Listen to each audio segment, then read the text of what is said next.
Hey y'all, it's a new episode of Steph and Cat Talk. Wow, there is so much drama involving the WoW World Championship with their number one contenders match, the debut of a WoW superhero, and WoW has come into some new money. Of course, this is Steph and Cat Talk. Wow, stay tuned. Yeah, yeah.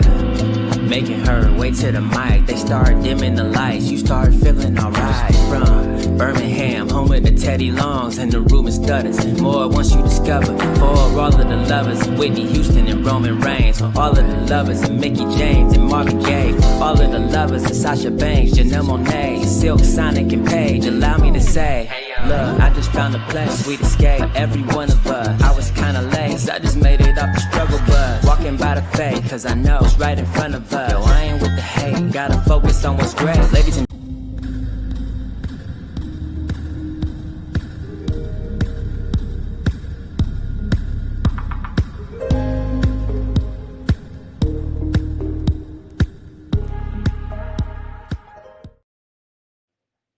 Hey y'all, welcome to a brand new episode of Steph and Cat Talk Wow, brought to you by the Hardy Wrestling Podcast and in Quick Cat We Trust. Of course, I'm your girl Stephanie Hardy, host and creator of HWP, HWP Extra, and co-host of Steph and Cat Talk Wow, contributing writer for Daily DDT and color commentator featured on the Belladonna Division, Battle Club Pro, Black Girl Magic 2022, and Spartan Wrestling.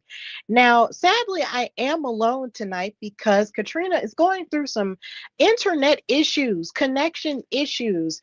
The internet is jacking up for her. So if she does pop in a little bit later on in the show, then that's what's been going on. So hopefully she'll be able to join us. But if not, you'll just be here with me. But of course, we send our love and healing towards her internet connection because technology is man made. So, therefore, it's bound to mess up. So we're going to send healing energy towards her internet. But until then, I will be here with you guys to talk about this most recent episode of WoW and also talk about some WoW news as well. So before we get into the show, there was something I wanted to bring up along with Katrina. But since she isn't here, just still wanted to talk about it because I felt like it was worth a conversation. And of course, I want to thank everybody who's watching live right now, even though I know it's the day before a holiday. I still am grateful for those who are watching. And of course, you can go back and watch this later on both of our YouTube channels. But yeah, in the meantime, in between time, let's get into this WoW news, shall we? So, Jeannie Buss, who is the co-owner of WoW and also owner of the Los Angeles Lakers, the Showtime Lakers, who have won multiple championships in the NBA, made a whole bunch of news last week um, when she decided to sell um a bit of her franchise to a man named to a billionaire named Mark Walter, and he purchased controlling interest in the Lakers for a record-setting $10 billion. But in the midst of this purchase, it solidifies her place as the governor of the Los Angeles Lakers franchise.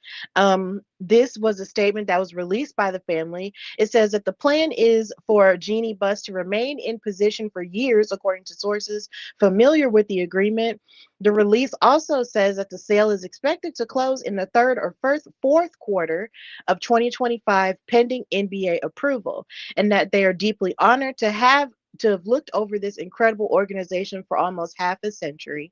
And from the day our father purchased the Lakers, we have been determined to deliver what the city of Los Angeles deserves and demands: a team that is committed to winning relentlessly and to doing so with passion and with style. I have gotten to know Mark very well over time and been delighted to learn how he shares those same values. For the last 4 years, Mark has been an excellent partner to us, and we are thrilled to keep working with him to continue the Lakers' extraordinary legacy. So, in the midst of this, she's going to still remain in charge. But the question that kept running around on social media after this sale went through of $10 billion was that how is this going to affect WoW in the long term? And of course, since we do talk about WoW on a consistent basis, I did want to discuss it with Katrina in the sense that $10 billion is a lot of money to us lay people. $10 billion is a lot of money to come into, for any person or for any organization. But the idea that now Jeannie Buss, who's an executive producer of WoW, has control of this much money, it makes you wonder how much larger is WoW going to get? Because since me and Katrina have started watching WoW and covering WoW, their production value has only gotten better with each season. We're now on our third season of this iteration of WoW, and the production value has gotten better. The colors are brighter, the set is larger and shinier, like the gear has gotten more and more flamboyant, but in a beautiful way. And honestly, um, I would love it. I feel like it's so funny. This happened weeks after the conversation that me and Kat had with David McLean, the co-owner of WoW, as well as Santana Garrett. And he was talking about how he would love for WoW to actually be broadcast live like the other wrestling shows are, like WWE and AEW. And I feel like this would be a major deal because of course now they have the money to invest in this type of in a type of scenario where WoW can be broadcast live and their production value can, get higher and higher, and it can reach more platforms in that way because of course now it's on streaming, it's on Vice television, but it's still in syndication. And for an all women show that to have the talent that it does, like from Penelope Pink to Roxy Fierce and Tiki Chamorro and everyone in between, they deserve a larger audience. So honestly, one of the things I would love to happen or to come from this $10 billion deal would be if WoW were invested into as, a live show that could compete with the other shows like TNA, WWE, and AEW. Like an all-female promotion having that type of gas and having that type of determination behind it would only um give more women an opportunity to be showcased in a greater way. And I would love that from the bottom of my heart. I would also like to throw our hats in the ring because with also that $10 billion, Jeannie Buss, she could quite possibly want to, throw us a bone and give us a job if she wanted to do like a recap. Like if she wanted to create sort of like an after show that would come on afterward, like a Raw recap like they do on WWE with their podcasts and stuff. Like maybe she would want to bring us on for something like that. That would be absolutely fantastic. We would love it. I would love to work for CBS Sports. I'm actually a fan of theirs. So that would be amazing if that was the case. But either way, WoW has himself in a very unique position with this level of money and this level of investment that Jeannie has been putting into it. And hopefully it can continue to grow. So yeah, if you see this clip running around, please share it and just give us your thoughts and opinions about, how you feel WoW is going to grow from this $10 billion deal. And shout out to Jeannie Buss for investing her time and energy into WoW and into women's wrestling in this way. And we hope that it'll only get bigger and better. So, now that we're finished with WoW news, we got to get into this past episode of WoW, which was entitled Brazilian Blowout, which was a very funny name for it, but hey, that's where we are. This episode started with the match. Well, I didn't get to see how it first started because the way it aired for me, it was preempted by soccer. So it came in like right at the middle of the show. So bear with me as I talk about the episode, kind of in pieces, but kind of in respective order. So the first match was Fury versus the debuting Gabriella Cruz. And if you may or may not be as familiar with Gabriella Cruz, let me remind you where you may have seen her at. She was on NXT for a short period of time as Valentina Feroz. She was in a tag team with another wrestler named Julissa, but formerly known as Ulissa Leon. And they had a sort of connection of being, I believe, South American because Gabriella Cruz is from Brazil, and she began training in Brazilian Jiu Jitsu at 7 years old, but at 14, she transitioned into judoka. And at 19, she became the first woman to win a bronze medal in the Judo World Championship. She comes with a really great background in fighting, and now we're seeing her, pop up in WoW, and it was just really interesting. I thought that her presentation in NXT with Ulisa Leon was very vibrant, and it bummed me out when her and Gabriella got released.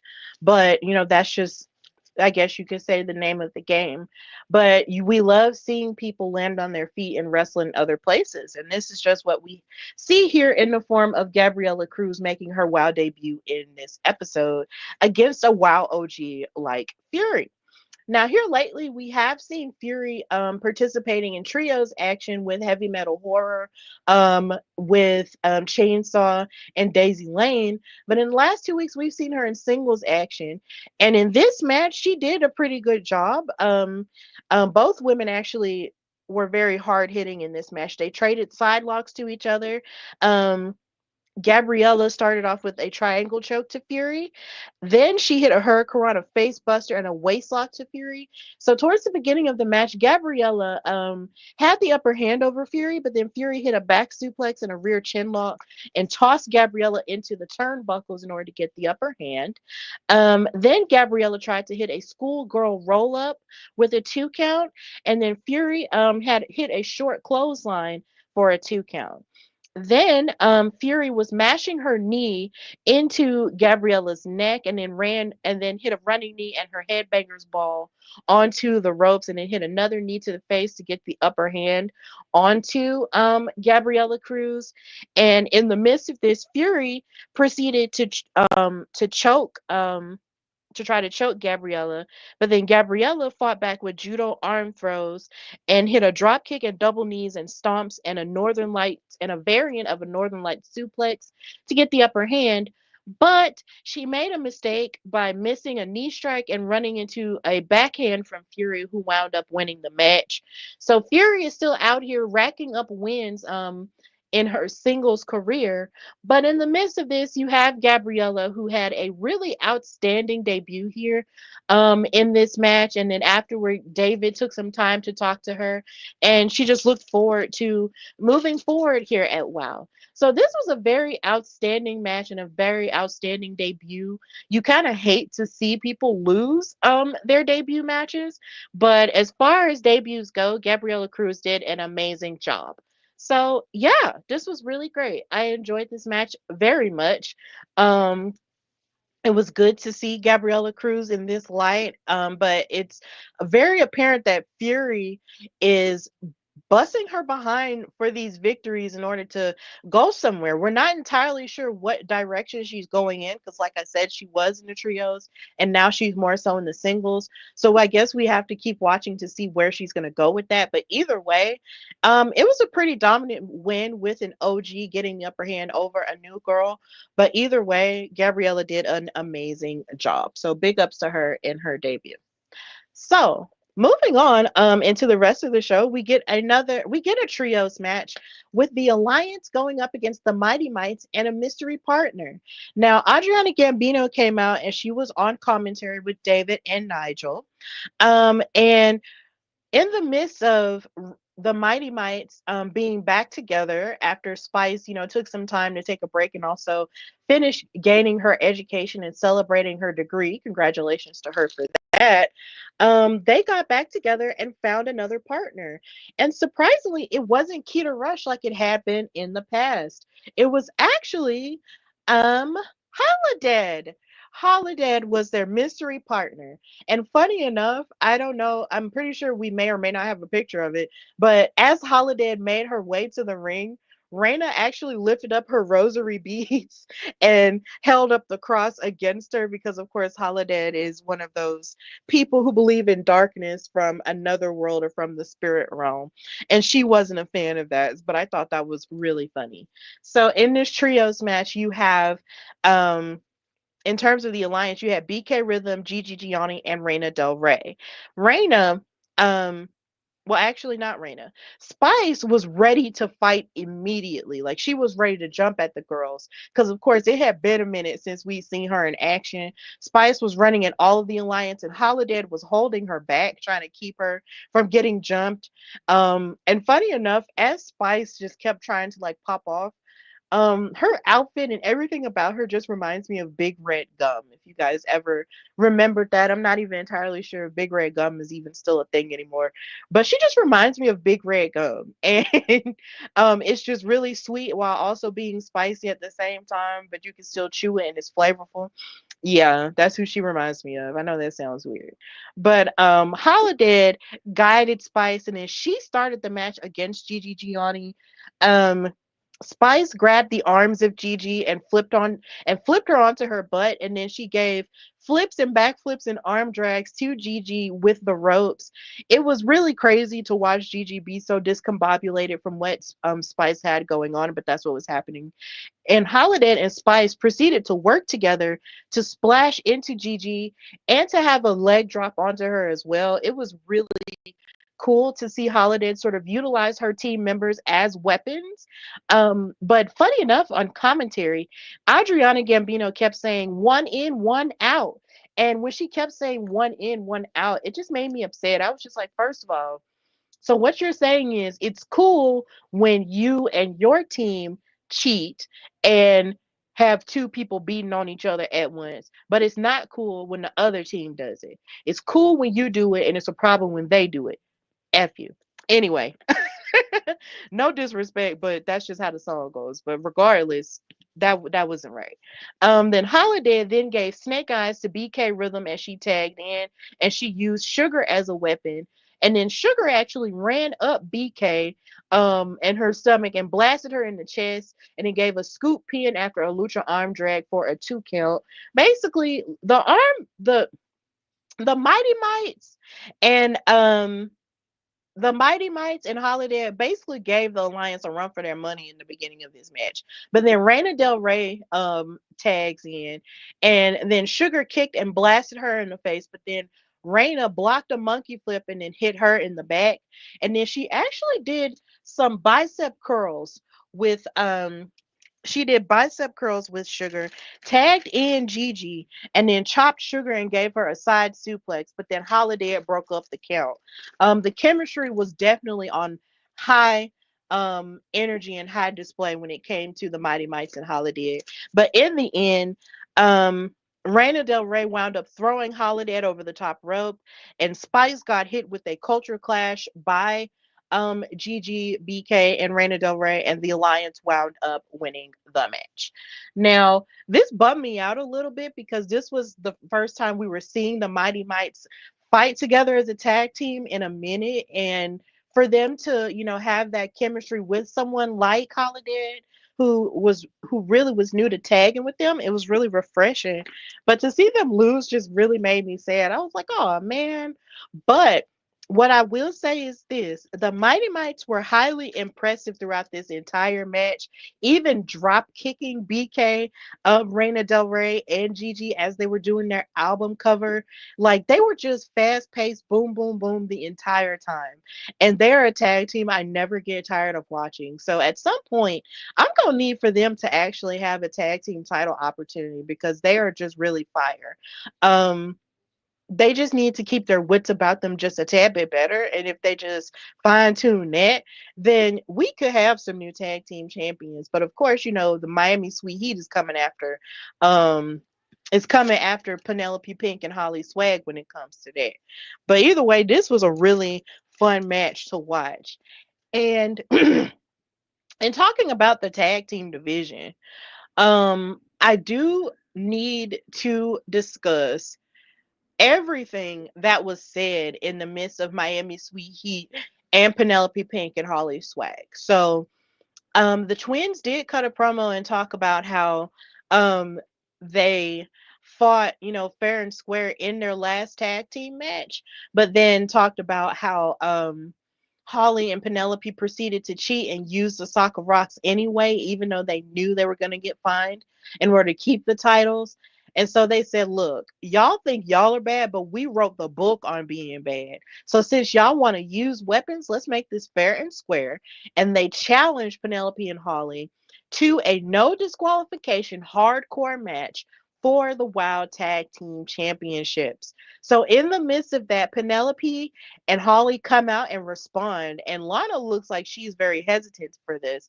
But Penelope said, look, now y'all know when y'all are in the ring with me, I'm the most hardcore person. Here again, singling herself out, not talking about her and Holly's working tag team chemistry, but only herself. And Holly, of course, always has to jump in and say, look, y'all know that when it comes to hardcore stuff, we're better than y'all and we'll beat y'all again. Like, y'all want to be embarrassed again? Fine, we'll do it, whatever, blah. And they were just being really lackadaisical about the thing. But what they don't realize is when it comes to hardcore matches, Lindsay and Lori are actually more experienced than they are in that regard, because as if memory is serving me correctly, we did see them participate in a hardcore match, Lindsay and Lori against the Tonga twins. And so I'm just like, so if we saw that happen, then what makes you think you can have the upper hand over a tag team that's participated in this type of match before? Hello, think about it, strategize. But I don't think they're doing it. I just think they're just getting high off of their own supply, because you have these rocks, but what you gonna do when chairs are involved, when tables are involved, when a fire extinguisher could be pulled out, a kendo stick, any level of weapons can be pulled out. What y'all gonna do when that happens? Who knows? But I hope that the Carlson twins get it back in blood. And it's so funny because it's funny how the tables have turned, because me and Katrina have been um we've been critiquing the idea of the tag division sort of revolving just around the Carlson twins for a long time. And we wanted other tag teams to have a chance. But considering Holly sort of snaked her way into the Fab Four and tried to pull them apart so her and Penelope can have it all, and, just try to snake her way through twin sisters family, I am definitely here for the idea of them, of the Carlson sisters taking everything from Penelope and Holly. Like, I am here for it. I am 100% here for it. And it's not like Penelope Pink really has her heart in it anyway. So, I mean, yeah, I'm going to need for them to get those tag team titles back in blood. Get it back in blood, Lori and Lindsay, please. So, do it for the family. It's all about family. So, that happened in the episode too. So, moving forward with the rest of the episode, we had Goldie Collins versus Xena Phoenix. Now, this was very different because over the past couple of months, we've seen Goldie Collins build up this relationship with Katarina Jinx as Animal Instinct. And they've been sort of fighting their way up the ladder in terms of the tag team division, wondering how come they haven't had a chance at the tag titles, which is absolutely valid. That is a valid concern that those two ladies deserve to have. But now we see Goldie back in the singles picture.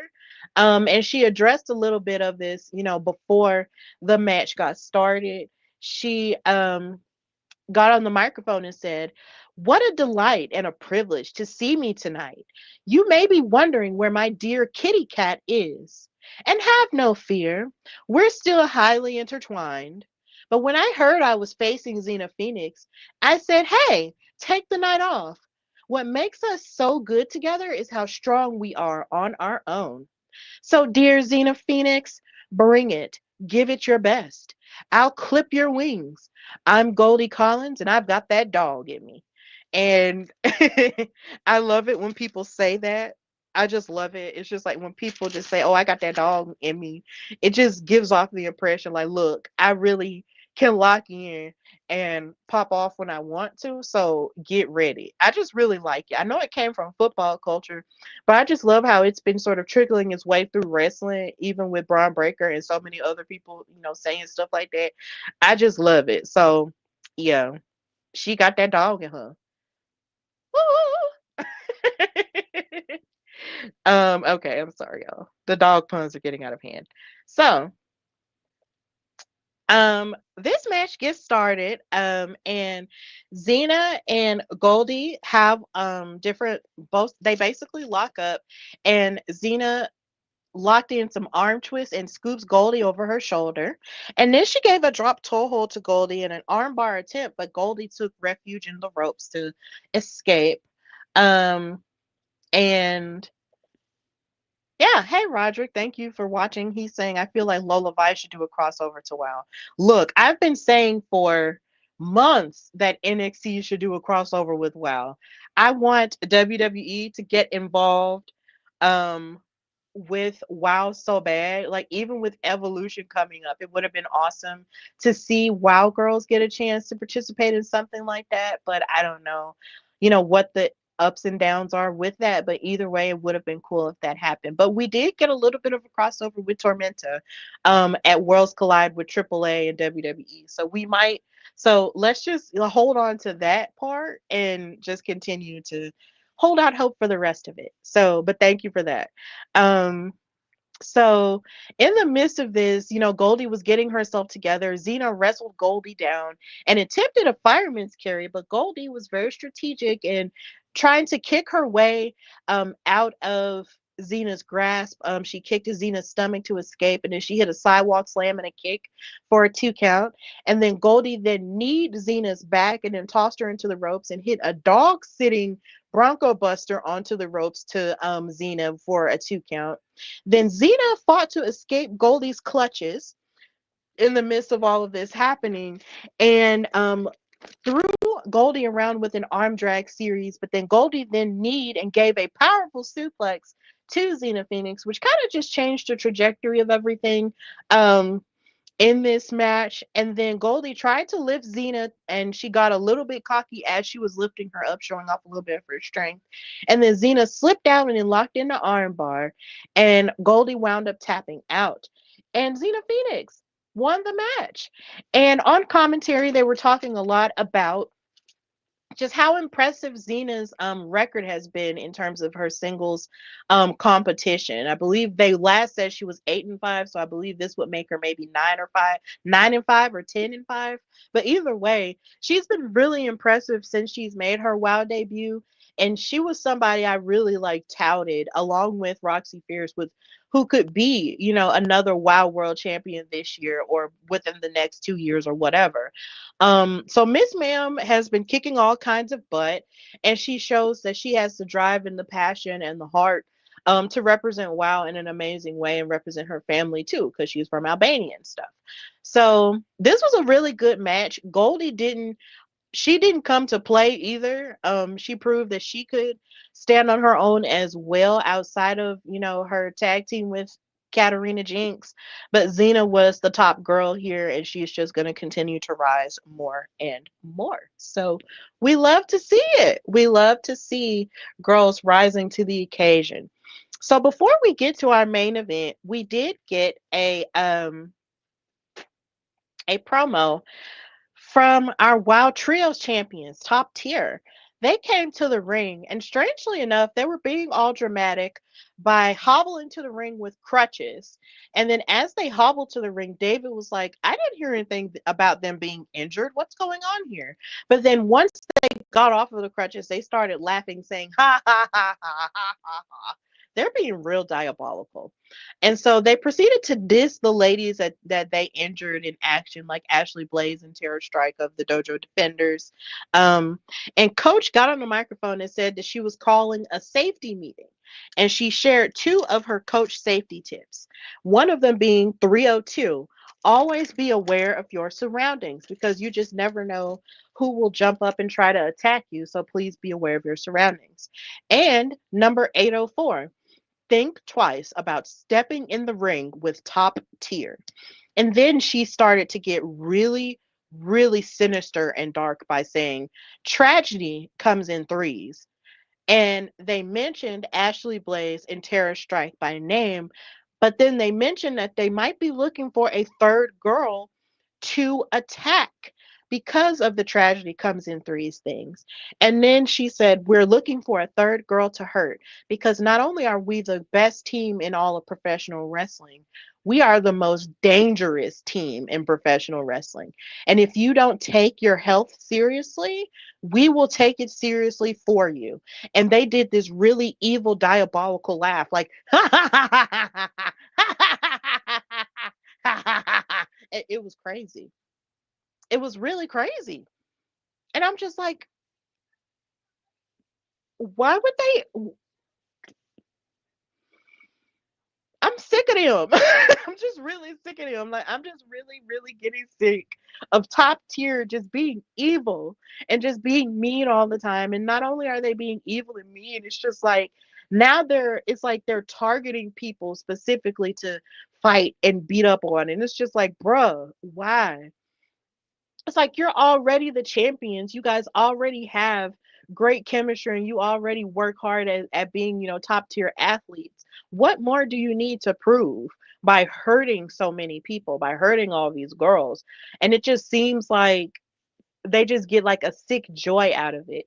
And it's so crazy that when Gloria Glitter made her debut, or even when Crush made her debut, I never would have imagined them being so mean enough to hurt someone or take joy and delight in hurting people like this. Not even Coach either.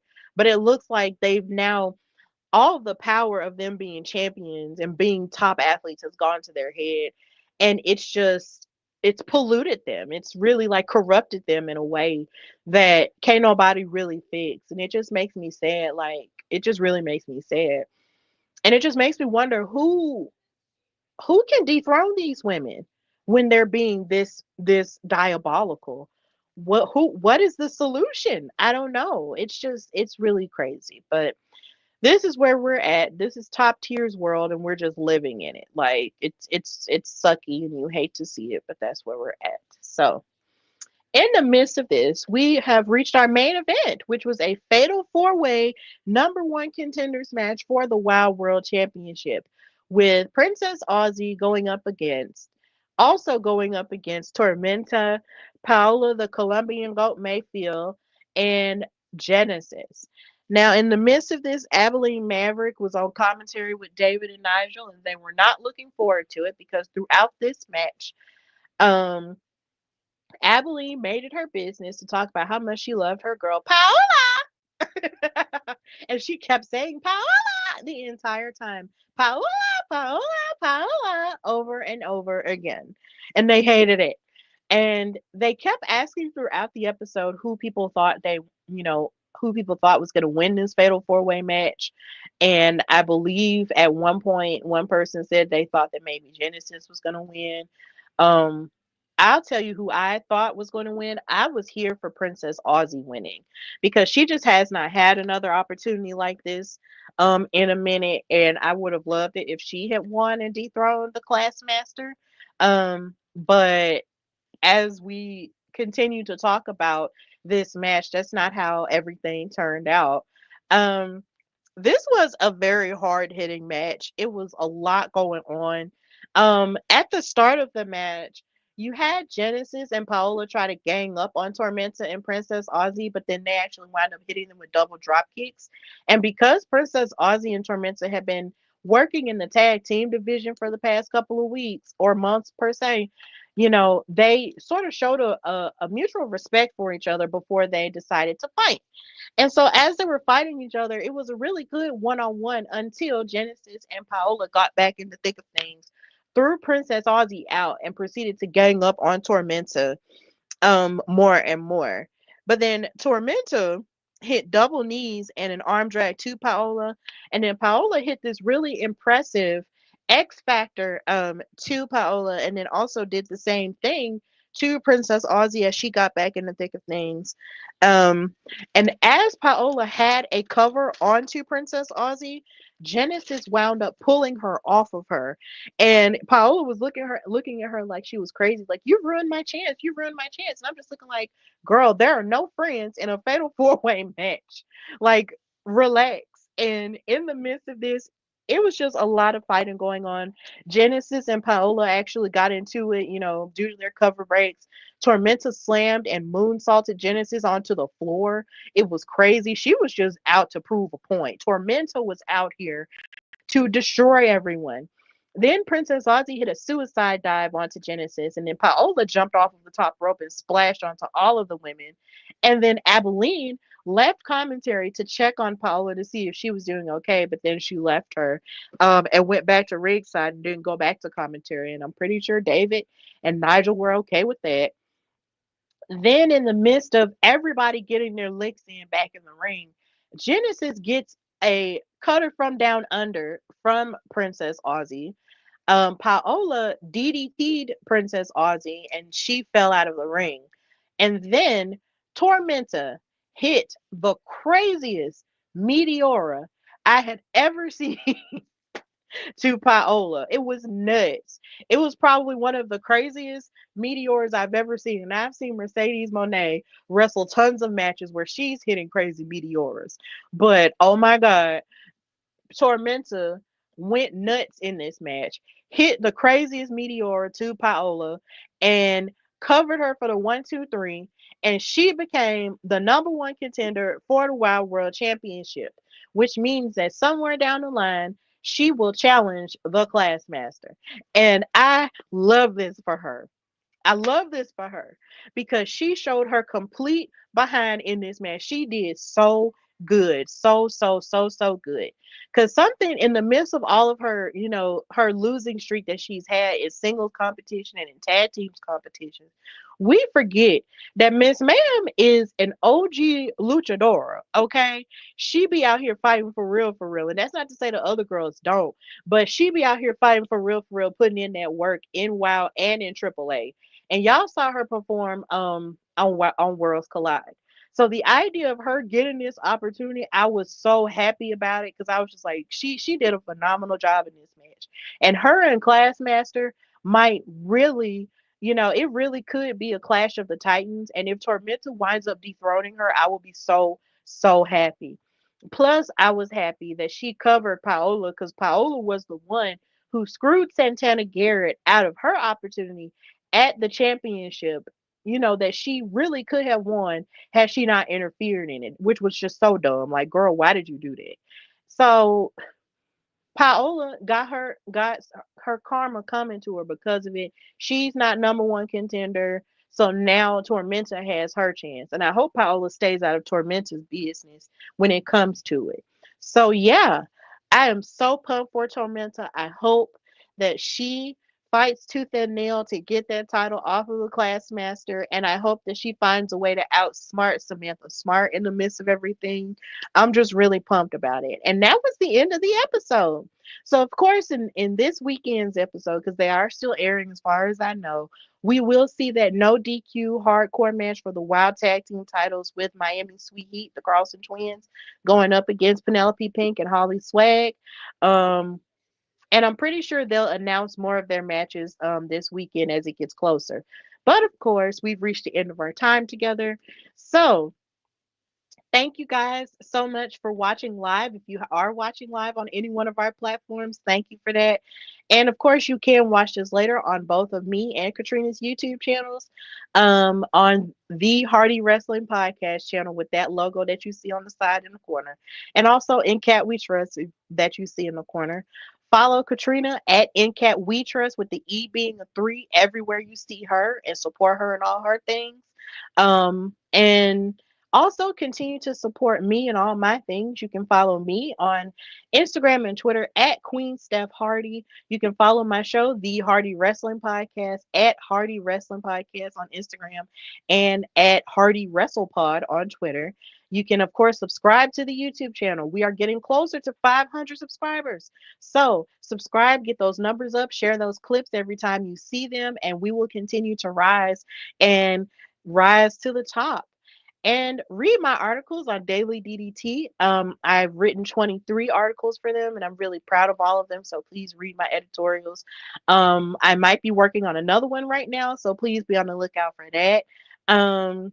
And also, I'm going to Evolution. I haven't talked about it publicly on either one of my shows, but I'm going to Evolution in Atlanta, and I'm so thrilled and happy and grateful that WWE gave me that opportunity.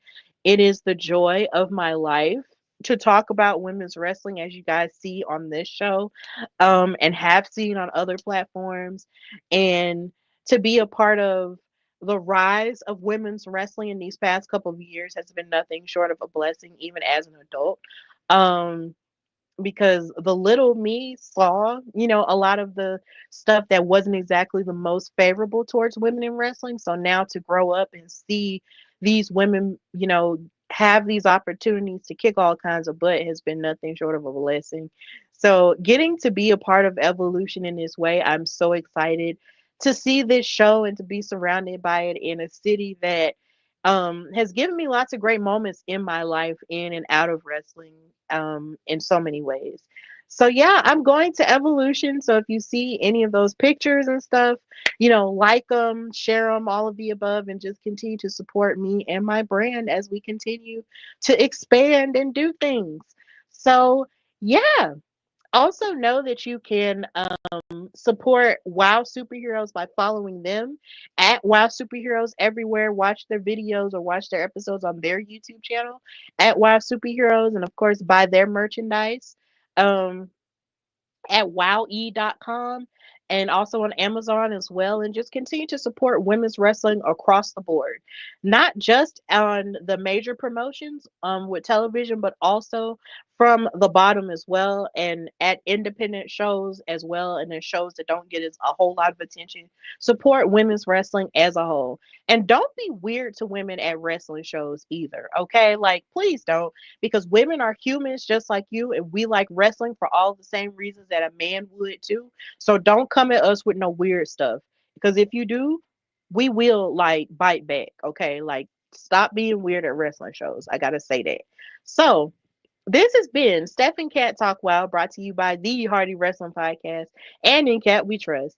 And until next time, have a good holiday weekend, y'all. Bye.